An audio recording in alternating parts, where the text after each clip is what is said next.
Good afternoon, Facebook friends and YouTube subscribers. You're watching TOJ. I am your host, Rico Suave. I want you to follow me on Facebook at The Opinion Junkie. Also, you can go to my website if you haven't done it already. Go to artbyrico.com. That's ARTBYRICCO. Get some of that art for your house. I want to speak about this Umar Johnson proceeding.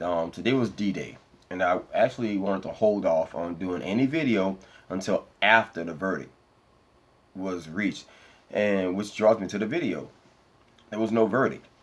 Basically, what today was just a hearing to make Umar himself come in person before the Commonwealth and the School Board of Psychology to explain why he's practicing without a license, which he never said he had a license. I look back at a bunch of videos. I looked at almost 10 videos.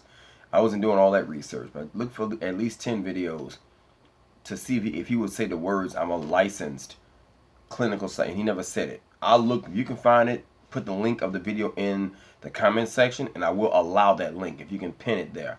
So when I look at the proceedings today, I actually posted the proceeding in, actually put up the video. It was a guy named Doshan Farad from News One. He's actually the person who actually had the live feed on Facebook, and that's how I saw the proceeding. I'm down here in New Orleans. You know, as you see, the Saints won. We won our first playoff game, and I took the day off to relax, hit the gym or whatever. And so yeah, what it draws me to two conclusions: that people that like Umar are gonna love him no matter what. I'm one of them. The man basically gave me a whole new outlook on how to approach the school system when they call me for my son giving him hell, so to speak. My oldest son, the one that's 15, he out of control.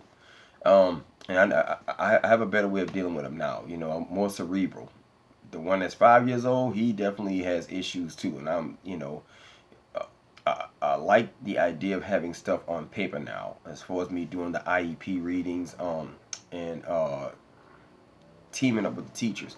Anyway, and folks that hate Umar gonna hate him no matter what. I mean, he can build a school tomorrow and they still say fuck that nigga. He should have built a school 2 years ago with $100,000. And at the rate of speed the donations are coming in, it's gonna be a minute. So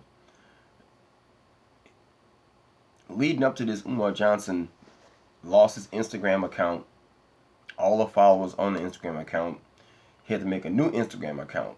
He lost his GoFundMe page, and according to what I understand, because of the processing fees, I saw a Sonetta video. Sonetta actually kind of agreed that Umar did lose, or let me rephrase, that GoFundMe actually did take $100,000 of the money. So go figure, you know. At the end of the day, this whole thing with Umar Johnson is convoluted.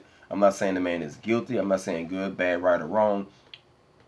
It's just that after this particular proceeding, I think the man got a lot of soul searching to do. Also in court, this is what fucked me up with the court system. How can you drag a man in court behind 2 YouTube clips from the Breakfast Club and a screenshot of his old website from 2014, which means they've been holding on to the screenshot for almost 3.5 years. Umar even asked a woman, it's a black lady named Jenny Chevis, or Chavas, I can't pronounce her last name, but Jenny Chevis, she said that Umar has 30 days to show some kind of paperwork, or a transcript of his interview on the Breakfast Club, where he stating that he did not say he was a licensed clinical psychologist, something crazy like that. I looked for a bunch of first-hand interviews or first-hand recalls of the court from Doshan Farad. He didn't say anything yet. Somebody from the Root, I don't know if they were in the courthouse when all this took place, and they gave their first-hand experience of what happened, and it was basically a hit piece. He basically kept saying, Umar is innocent, so to speak, but he could possibly get fucked or get railroaded, because the way this proceeding went today, it wasn't a proceeding to conclude guilt or innocence. It was basically to get him to explain how and where he does his clinical work. Does he see children? Does he see adults? Umar always does therapy with kids, and he always does it at school.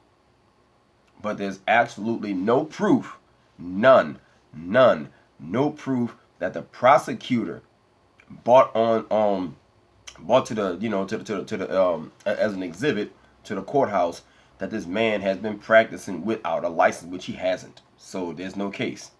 Now,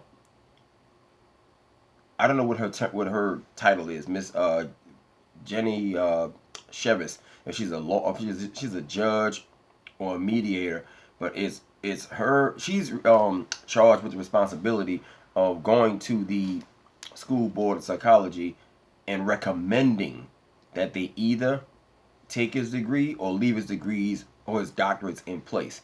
But today there was no yes no verdict. All she had to do, all she did was give him 30 days to file some extra paperwork. But it seemed that he made his case. He pled his case and he won, or he, that the prosecuting attorney actually had to concede and say, "Look here, bro, I'm just doing my job." He shook Umar's hand at the end of the court, at the end of the proceeding today, and now they're out partying at a church somewhere. So I don't know, man. I hope that this thing come to a clean conclusion, and that the rest of the 2018 can be productive, because this shit is pissing me off. Let me tell you something about the whole conscious community in general. If Martin Luther King was alive today, and Malcolm X was alive today, or Medgar Evers was alive today, them same niggas that don't like Martin, don't like Umar, they don't like Tariq, they don't like Boyce Watkins for that matter, all them same haters would fuck clean over Malcolm and Martin. Believe that shit. Because remember, those guys wasn't popular either when they were living. Till next time, take care of yourself. Hit like, share, and subscribe.